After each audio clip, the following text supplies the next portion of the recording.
Hey friends, a quick reminder that we wouldn't be able to do what we do if it weren't for our friends who support us at patreon.com/thegaytheistmanifesto.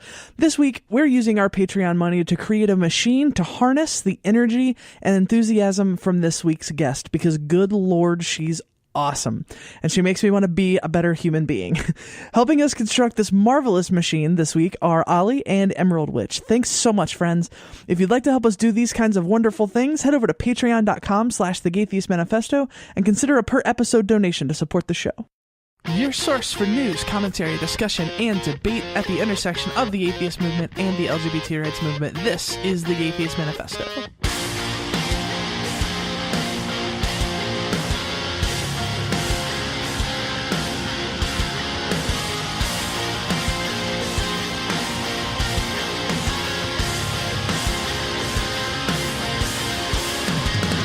Hello and welcome to the Gay Theist Manifesto. I am your host, Callie Wright.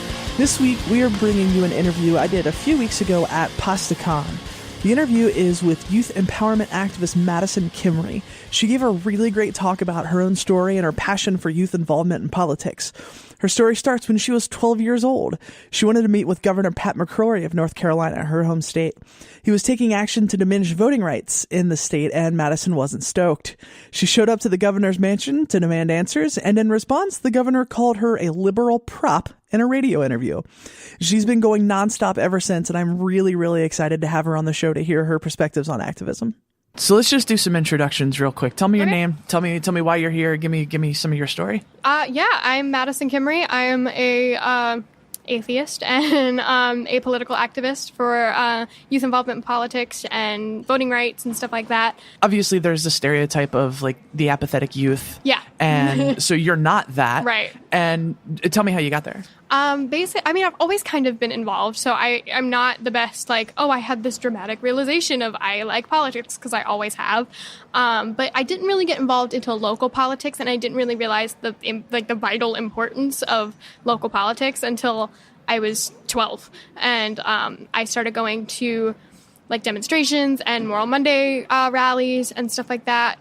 Really started learning about a lot of issues that I didn't even really know were issues at the time. Like, I knew the things that were important to me, but voting rights was something that I really learned a lot about through Moral Monday, and now that's my thing. So what is Moral Monday? Moral Monday is in North Carolina, and now other states are doing it as well. They're rallies that are basically, they just kind of discuss different issues, and there's different people there representing different things. You know, there's religious and secular and LGBT and straight, and just every one that could just be like there. Like a forum for ideas kind of thing? Yeah, okay. Sort of, yeah. And just kind of trying to make a difference, especially in something as... Can I curse? Oh, yes. Yeah. Okay. So especially in something as fucked up as North Carolina. Right. So. Well, so what makes you different? I mean, because I do think the stereotype of the apathetic youth is an inaccurate one. Yeah. But there is some truth to that. Definitely. Like, people who are younger, generally speaking, there is a group of people who are completely apathetic, and the people who are involved seem to be like super hardcore, passionately involved. Definitely. So what do you think is different about your life or your experience or you as a person that gets you there as opposed to your peers who may not be? I'm not sure, because I didn't have this like holy grail moment. Like, I've always just been interested, but for me it was kind of seeing how things locally were actually affecting people and really learning how important local politics was. Like, is there a specific example of that you can share? It was the voter ID bill was what was happening as I was getting involved, and that's what I was learning a lot about, and I was like, whoa, this is a really big deal. And I didn't know, I mean, I knew, but I don't think I was as aware, and I wasn't as informed as I could have been and then became about how I was just thinking on such a broad, like, national level. You know, as a kid, I was thinking, oh, politics means the president and senators and stuff like that. But I wasn't really thinking about how much the state politics affected me, and it really does. I mean, it affects me just as much, if not more, than things happening at the national level. So I wonder if you worry about getting cynical because there's the joke that, you know, the older you get, the more involved you get in things, the more in the weeds you get. You learn how things work behind the scenes. Yeah. You learn that, you know, people you used to look up to, people in power, really may not be that great at people and that kind of stuff. Yeah. And it becomes sort of a joke. It becomes this expectation, right? That the more involved you get, the more jaded and cynical you get. Yeah. And I don't get that vibe from you now. And I'm curious if you're worried about that. I am, in a way. I was like cause I was a campaign fellow for the Democratic Coordinated Campaign last summer. I got to work in Florida. I got to live there for the summer and work and stuff. And the whole time I was just like, do I still love this? Like, am I still like, it's not like, obviously a fight isn't fun, but in a way it is, you know, like I feel like if I didn't love it, I wouldn't do it this much. But am I still enjoying what I'm doing? Do I still feel like it's worth it? And up until this point, the answer's always been yes. But I am worried about the time when I'm like, why am I just? And since the election, that's been even more kind of, I guess, pertinent in my mind of like, the outrage fatigue is real. Like I talked about it in my speech, but after the election, I was just like, I worked so hard. And I'm 16. So even though I was alive for the end of George Bush's kind of term, I've grown up in an Obama country. Like that's all I really remember. Like I don't remember anything about Bush's presidency as it happened, you know?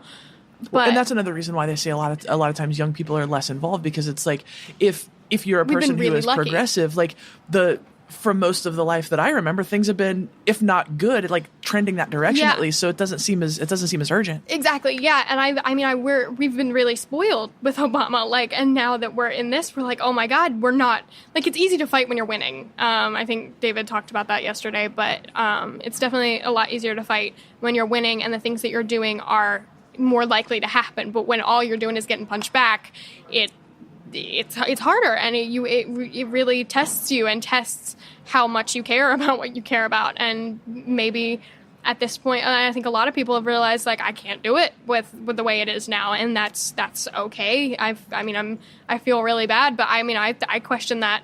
I was so depressed after the election and stuff, so I'm kind of jumping back on the bandwagon over the past couple months. But it's hard. It's really hard. Another thing I wonder about is, so, you know, I'm trans, and when I do trans talks, it makes sense for me for people to ask, like, well, what can we do, right? Because for a lot of people, being trans is so far outside of their life experience. They just don't know, right? Right, yeah. But everybody's been 15 or 16 at some point, right? And so when I hear people say, like, well, what can we do to get people involved? What can we do to help? Yeah. Part of me, and this may be the jaded and cynical part of me, that I'm not stoked that part of me exists, but it does. Yeah. And part of me is annoyed by that. It's because you've been there. You know the answer to this question. Yeah. I feel unpack that for me. I mean, I know why they're asking, and I know they're asking it with the best of intentions. They genuinely want to get young people involved. But then I kind of feel the same way of like, obviously it's different than it was when, you know, someone that's older than me is asking, because obviously it was a different time when they were 16 than when I am right now. But it's at the same time, like young people that aren't involved, it's generally for around the same kind of reasons.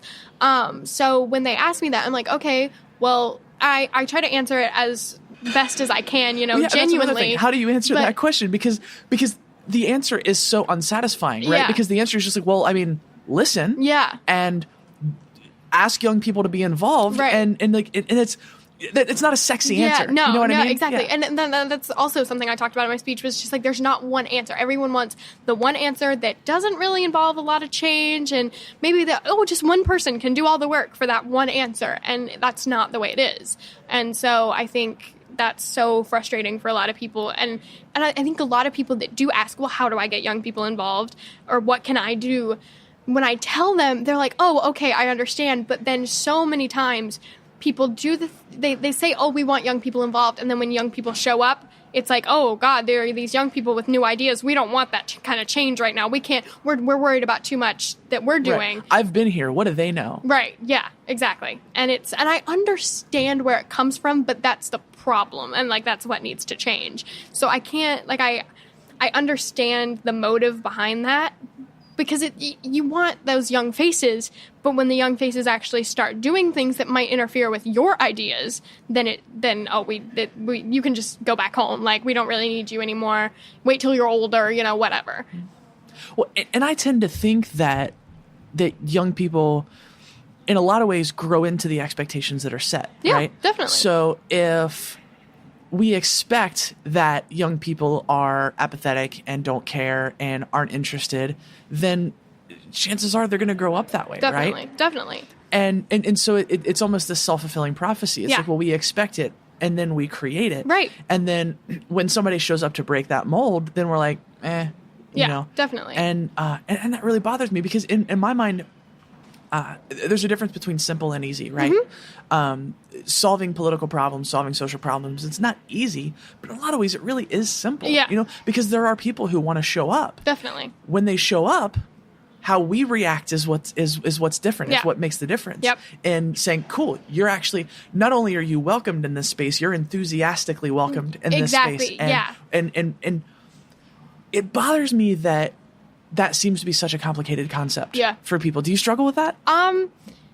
It's so different having an environment where it's like, oh yeah, we want young people to come and sit in the back and stay quiet, versus we want them engaged and talking to us and giving us their ideas, because even if it's not a great one, you might be able to take that and, oh, well, okay, what can we do to make this logistically work? Or it's something.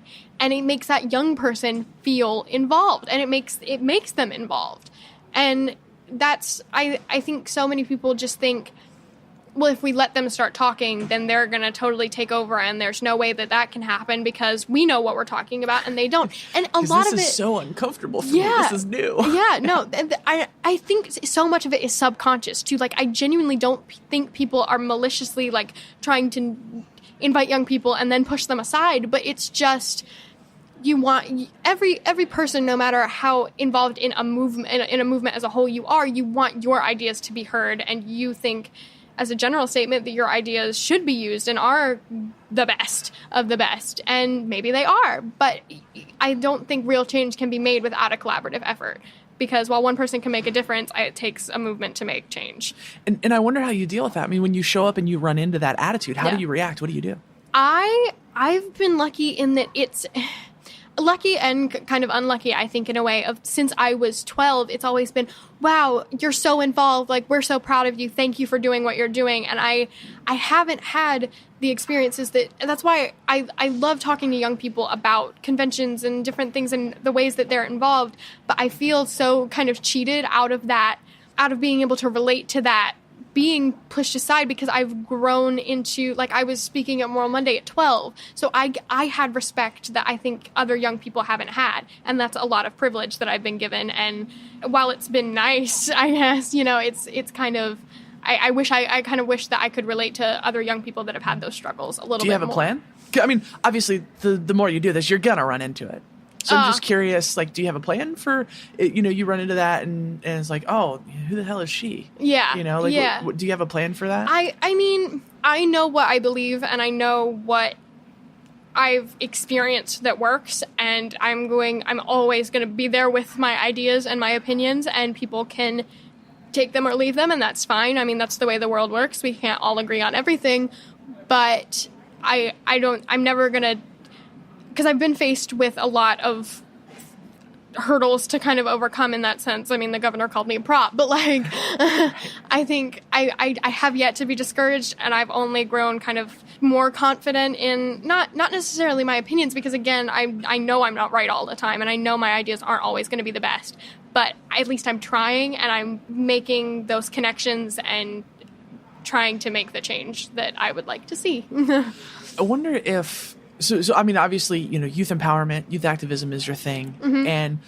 something that I struggle with a lot is the idea that, the entire context for my activism is around the fact that I'm trans. Right. And that's an important part of who I am, but it's not the most important part of who I am. And I struggle with the idea that so much of who I am is focused around that. Yeah. And I wonder if you have the same struggle with youth, because, at the end of the day, what it's really about is the ideas, right? It's the ideas, it's the change that you want to make. Mm-hmm.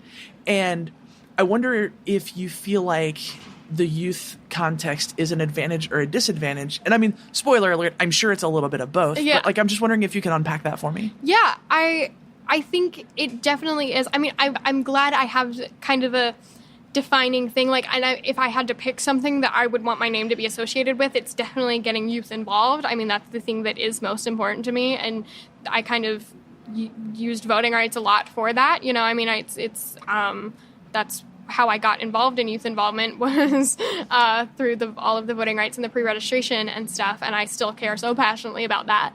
But I think they kind of go hand in hand. The pre-registration and the youth involvement, you know, impact each other. But I definitely, and I think I've noticed it a lot here at BostonCon of just like people feeling like atheism is their defining characteristic and kind of wanting to separate themselves from that. And I think that's a problem with a lot of activists. You have this passion and you're talking about it, and then people start to associate you with that. And it's like, yes, I'm so passionate about this and I care so much, but that's not what I want to be known for. I want to be known as someone that's passionate about a lot of things. And yes, this just happens to be one of the things I care about. And I've definitely felt that in some ways. And that's why and a lot of people associated me with voting rights really strongly for a really long time. And I'm like, yes, that's such an important part, but it's more about the youth involvement and how they go hand in hand versus like voting rights as a whole. Because people were asking me questions about other issues within that voter ID bill that was passed in North Carolina, within other things that I cared about and I want to know about and learn about. But at the time, especially, I didn't really know much about it. I knew about what I had learned about and what I cared about. And I was still learning, and I'm always still learning. But I think being able to kind of separate yourself from a label and a narrative is helpful, but it's really hard. Yeah, well, it's a double-edged sword. 'Cause Yeah. it can get your foot in the door, but it can also pigeonhole you. Yeah. I was talking earlier about growing up into the expectations that are set for you in one way or another. And maybe this is an annoying question to ask, so I'll apologize in advance. But being 16, you can't do a lot of this if you don't have some level of support from your parents. Yeah. So talk to me about that. Yeah, no, my parents have been incredibly supportive of me throughout everything I've done, and we don't necessarily agree on everything. I talked about it on the podcast last night. Like, there are certain little tidbits, but as a general statement, like, they've been so supportive. And when I came out as an atheist, when I came out as bi, you know, different things like that, they've just always, and obviously, like, my mom is here with me at this convention right now. Like, she's not Christian by any means, but she's spiritual, but not like a believer, but she's still here and supporting me, and she's always supported my atheism. You know, I have other family members that aren't as supportive, but it's been really nice to have that within my home, having that support system. Obviously, we know that being younger, being older changes your perspective on things, sometimes in good ways and sometimes in bad ways. And I guess if your thing is youth empowerment, I guess the answer to this question is yes. But I wonder, do you think that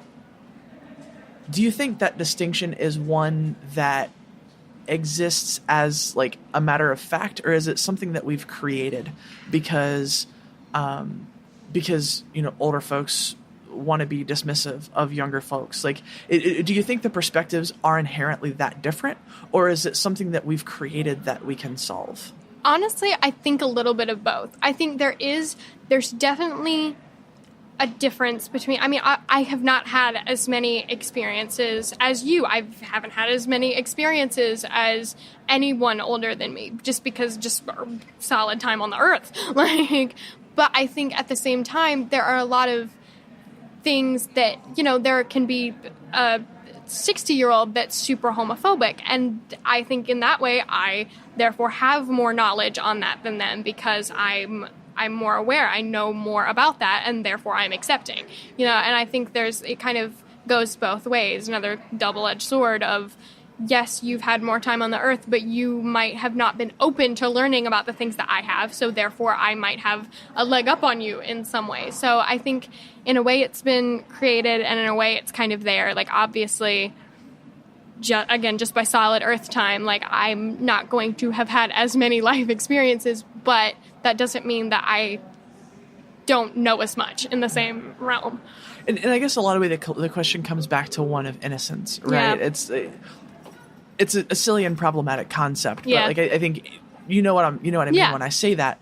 And again, it goes back to, being jaded and cynical. Like the more experiences you have in the world, it's like, well, shit, I know how it really is now. Right. Like it's easy for you to be idealistic because you haven't seen the shit I've seen. Right. And, and I guess in a way that's helpful. Yeah. But also in a way it's not. Yeah. And I mean, do you have thoughts on how to fight that dynamic? Because to be honest, I think we need a healthy mix of both. Exactly. Right? Because yeah. we gotta know how things really are. We Right. can't be naive. Right. But we can't be so cynical that we stop caring. Exactly. And I think once you reach a point where you're so cynical that it's like you can't know anything, you haven't seen the shit I've seen, that even if you still think you're so involved, that's a form of apathy in and of itself. And so I think having a young person, again, even if their ideas aren't necessarily the best way, and I think that's why we need a balance of older people that have been involved and know how everything works behind the scenes, and having the young person with fresh new ideas just coming from an outside perspective. Having kind of both of those mixing together is the best way to actually make change, because you have the wholesome, innocent ideas of a young person and also the logic and reasoning of someone that's had more experience with making change. And I think together that's ultimately the best way to get shit done. Right. Well, and the other thing that I wonder about is, so we were talking about this dynamic of older folks not being interested in what young folks have to say because you're naive, because you don't know enough. Mm-hmm. I'm wondering if among you, and I mean, I think the answer is to some extent yes. I wonder if there's a similar dismissiveness of people who are older and more quote unquote experienced, yeah. and saying well, yeah, you're jaded and cynical, so you're not the best person to speak on this either. Right. So is there a similar dismissal that goes the other way? I definitely think so. And I think that's part of the apathy of young people, quote unquote. Like, I think that's a lot of it is you're kind of gonna fit into the mold that was kind of set out for you. So if you believe that if older, more experienced people believe that young people can't make change because there's no way that they know how it works, and then young people think that older people can't make a difference because they're too cynical, then nothing is getting done, and we're fighting against each other so much that it's never going to happen. So it's so hard to find a balance and get young people that aren't as kind of self-aware to realize that you can still be involved, and some people will listen to you, and maybe they can make other people listen to them, and get the ball rolling. Something can still get the ball rolling versus just being apathetic and not caring, and vice versa. Somewhere in your talk, you said one of the comments that you get a lot is people saying, "When can I vote for you?" Yeah. And again, there's the dichotomy in me. There's the optimistic me that says like, yeah, that's really hopeful. But then there's the cynical me that's like, why do I have to wait until I can vote for you to support you, right. to support what you're doing? Right. Why do I have to assume that you're going to run for office and that's the default way to make a difference? Yeah. And I don't, obviously voting is important. Yeah. Running for office is important. We want to have the right people. I mean, I would love to burn the system down, but that's a different talk, right? But we need people who want good things in office. Mm-hmm. But I know personally, I'm bothered by the idea that that's the solution. Yeah. It's part of it, of right. course. Yes. But we assume that someone who is youthful, someone who's out there and very outspoken, that like the default thing is running for office, and that like you're 16 now, well, we got to wait another 2 years until you're 18 before we can start the real work. Yeah. And does that bother you? It's definitely, the more I've realized, and as I've gotten older, I've become more reflective on the stuff that happened when I was 12 and 13 and stuff like that, because even though I've been involved ever since, it's just kind of like, I can look back and be like, wow, that was different than I remember it being, and I can look back on it with a different perspective because I'm older, wow. But I think being as young as I was starting kind of made it, I was kind of oblivious to the comments that were being made, but now looking back on it, I can say like, yeah, it's kind of frustrating because even though I'm not passing legislation, I'm still doing things that are making a difference. I'm still, even if it's just, one like kid that followed me on Instagram and it's like, wow, you've really inspired me. I'm going to start writing letters to my like state legislators and stuff. Like that's still making a difference. And even though I'm not in office, I'm still doing things to support other people running for office that are doing the things I want to see them doing and supporting causes that I believe in and stuff. And I don't think I agree. Like it is frustrating that it's like, oh, you can only really make a difference. Like you're doing good stuff, but you're only going to really be successful until you're not really going to be successful until you're in office. The pinnacle of doing good is getting elected. Yeah, like you'll peak in office. I'm like, it's all downhill for me. Yeah. God. Another thing that I always wonder about, especially in the context of younger people, and again, this is me kind of being cynical, and it's part of who I am, and I'm not super happy about it, but it's there. Yeah. I wonder if you worry about like missing out on the stuff that's usually associated with youth, like the innocence and that, and having fun and all of that kind of stuff. Because I think about that. I mean, I'm 32. I mean, I'm not like old, but I'm firmly an adult. Yeah. And some like I do activism stuff, and it's important to me, and it's fulfilling, and it feels good. But like a lot of times, I'd rather just like sit on the couch with my fiance and watch Star Trek. Yeah, you know what I mean. And there's some missing out on that. But again, I wasn't super political or super outspoken or anything like that. So I had that. Yeah. And I'm curious if you worry about missing out on that, or is this part of that fun? Yeah, for you? I think it's part of it. I definitely do. And I still have, like, I skipped 2 grades when I was a kid. So I would have gone to college at 16. And then when I was 14, not shocked by that, by the way. Not surprised. And I would have gone, but then when I was 14 and I would have been doing my freshman year of high school, I undid the grade skips because I ended up not really wanting to go to college early. I think I could have been fine. I just wanted that time to build my resume and get those life experiences, especially because at that point I had already had all of this stuff happen with the governor and everything. And I was like, I felt like I skipped some, in between being like a middle school kid, and like I feel like I skipped all of high school, and I was just like, oh, I'm an adult, like a fully functioning human being now, which is why I started my Black Functional Human Being, haha. No, and when I undid the grade skips, it was for various reasons, but now I'm even more glad that I did, because it's given me a chance to be able to do the activism that I'm doing and love it, because I'm still living at home. I'm not having to support myself and do all of this. And it's given me like a lot more freedom to still be a kid. And and when I first started, when I was 12, I got comments all the time being like, you shouldn't be doing this. You should be at home playing with your Barbie dolls. And I'm like, oh God, that's painful. Yeah. Yeah, no, it was, and that was really discouraging then. But now I'm like, but at the same time, I was having those experiences that I should have, air quotes, been having as a kid, but I was still making change that I wanted to make as a kid. Right. And those things don't have to be mutually exclusive. Right, exactly. Right? Yeah. So like I'll go, like I'm here today, and tomorrow I'm going to like rehearsal, and where I'll see all of my friends and be in the play that I'm in and stuff. So God, I feel like I'm not the person who makes people cynical. I keep asking these questions. Yeah, I know. I wonder if you're ever bothered by how impressed people are by you. Yes. Yes. The answer is yes. This is obviously stuff that comes very naturally to you. Right. This is just you being you as a human being, right? Yeah.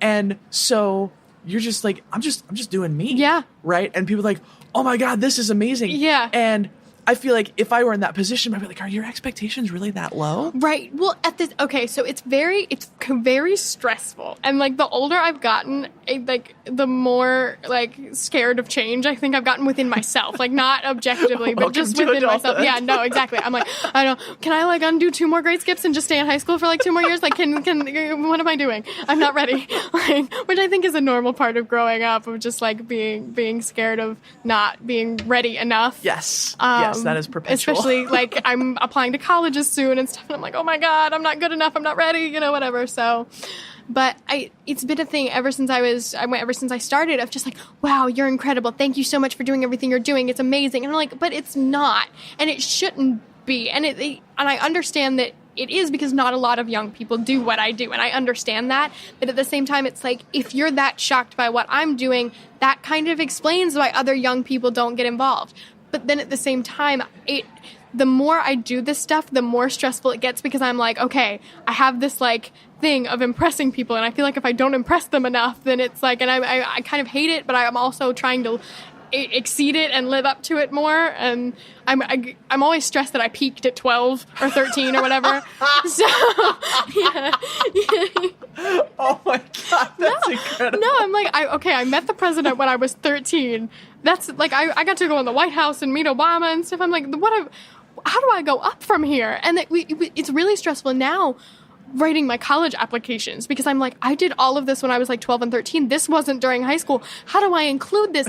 The stuff that I've done, like that's like some of the coolest stuff I've done in my life thus far. And like, how do I include it? I know exactly. I'm like, how do I live up to this? And throughout, like, since that happened, I'm like, I'm going to have to find something to top this before I apply to college. Like, what am I going to do?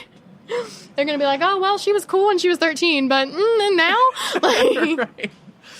Oh God. So I mean, what are your plans? I mean, you just, you're applying to college. Yeah. Do you have, do you have specific ambitions? Well, I want to double major in theater and probably political science, either like political science or communications or something like that. Yeah. Interesting combination. Yeah. Cause I think theater is such a passion for me and I love it so much and I want to have that education in it.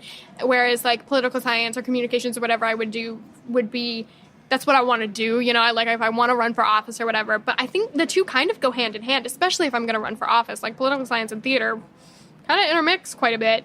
And I think political science has helped. I mean, I think theater has helped a lot with the political stuff that I've done. And, even just being on stage or auditions or whatever have helped me with the public speaking that I do, stuff like that.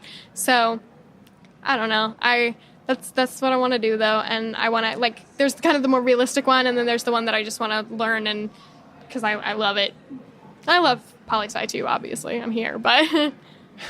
Last question. Maybe not the last question. I'm sure I'll think of more. But I wonder if you think there are more people like you in hiding. Definitely. And the reason that I ask that is because so the caring, the activism, the want for change, and all of that is obviously like intrinsic to who you are as a person. But you also seem to have the personality type. You're very outgoing. You're very extroverted. You're very like, this is where I'm at. I don't care if you don't like it. I'm ready to have this fight. Yeah. But I think there are probably lots of people who have the first part, but not necessarily the second part. Yeah. And that's not a character flaw. Right. It's just how people are. It's just how right? people are. Yeah. And people who would love to do what you do, but are held back by sort of the things that we've been talking about before, the bigotry of low expectations. Yeah. Right. And so, yeah, talk to me about that. Yeah. I mean, I actually, like, as a human being, am very introverted, but I've doing what I've done has definitely helped. I can't just sit in a corner at conventions and stuff, which I definitely used to do. I would just go and I would, like, if I was speaking or whatever, I'd sit in the corner and then I'd do my speech and then I'd go sit in the corner and, like, people would talk to me and stuff. And I'm friendly, but I just, I like being alone a lot too. But I think to really make connections with people, I've learned, at least for the time when I'm around people, it's not really fake. I mean, it's still who I am, but it's just kind of a more like ambitious kind of me, I guess. Something you had to learn as opposed to something that you were that's inherent. Yeah. So, but I think I've definitely gotten better at that and just kind of mingling around and talking to people and stuff. So, but yeah, no, it's definitely hard for other young people, I think, that don't have one or the other, to really get involved. You either want to make change and you don't feel like you can, or, you have that personality, but you're kind of apathetic when it comes to doing things with it. I've been lucky enough to at least try to be able to do both, but like, I think that's why it's so important for young people to find each other because, while one person might want to make the change, the other might have the personality, and they can work together and really, they can go to conferences and stuff like that together. Well, and that's a thing that I talk about a lot is so much of supporting people who are doing yes. good work is just getting out of the way. Yeah. It's not that like, I as a 32-year-old need to invite a bunch of 16-year-olds and I need to lead the discussion and I need to be steering it. It's right. like I need to create space for these folks to get together and I yes. just need to go hang out and have some tea outside while they do their thing. Yeah. Yeah. And I think I that's something else that I've noticed, like throughout, whether it be, especially within like political stuff, it's a lot of like, let's get together and listen to people talk at us. And then that's it. But I think so much more happens if you create an open discussion among everyone and just let everyone kind of talk amongst each other and discuss the ideas as they're being talked and have someone maybe at the front leading a discussion and like, how do you think we can change this by doing this or, whatever. But having it more open, because I think then people really soak up those ideas better than just being talked at. I don't like being talked at. I like having discussions with people. That's how I absorb information. That's how I learn. That's how I, open my mind to other opinions and ideas. So I definitely think that that's something that everyone needs to work on, like within an activist community, of just being more open to discussion in events and stuff like that. And I think that's a really important part of getting young people involved too, because I think that's even more true with young people. That's awesome. I think you're a badass. Thanks. And I would think you were a badass if you were the same age as me or 16. I don't care. I'm one of those people who's going to annoy you by being impressed with you. It's fine. It's not annoying. I really do appreciate it. Yeah. It's just like, but I'm just me though, which is like, and that's right. Even more, I appreciate it even more because, right. That means they're impressed by just being me. But like, I'm not really annoyed by it, but it's just kind of made me a little bit more stressed when I go to speak. I'm like, oh my God, I have to live up to expectations of other people that really don't exist. Because if I look back at the speeches I gave when I was 13, they sucked. Right. And I think I've gotten significantly better. So objectively, I should still be impressive. But I think the older I get, the more like reasonable it is for me to be involved. So I'm like, when I'm 18 and doing this, I really got to impress people, because then it like makes sense for me to be doing right. So there's the bigotry of low expectations and then the pressure of too high expectations. And you go immediately from one to the other. Definitely. Well, thank you so much for taking the time to sit down and talk. I think this is probably one of my favorite conversations I've ever had for the show. So I'm super excited. Yay. Well, yeah, thanks for asking me. And that, my friends, is going to do it for this episode of the Gaytheist Manifesto. We are a proud member of the Trans Podcaster Visibility Initiative. We're a group of trans podcasting badasses working to bring more trans voices into podcasting and other content creation. Search for the Trans Podcaster Visibility Initiative on Facebook for more info. You can find our show on Facebook at facebook.com/The Gaytheist Manifesto. You can email us at thegaytheistmanifesto@gmail.com. I'm on Twitter at GaytheistCallie, and you can find the show on Twitter at The Gaytheists. If you want to support the show and the activism we do, you can head to patreon.com/The Gaytheist Manifesto and make a per episode donation as little as $1 per episode. And if that doesn't work, you can also head over to iTunes and give us a 5-star review. That helps us move up in the rankings and get heard by more people. Before we go, I want you to know that if you're lost, you're hurting, you're scared, if you feel like no one cares and no one understands, you need to know there's a community out here that loves you, cares for you, knows that you're capable of amazing things and that you are worthy of love. If you're struggling, please don't be afraid to reach out. Until next time, friends, this is the Gaytheist Manifesto.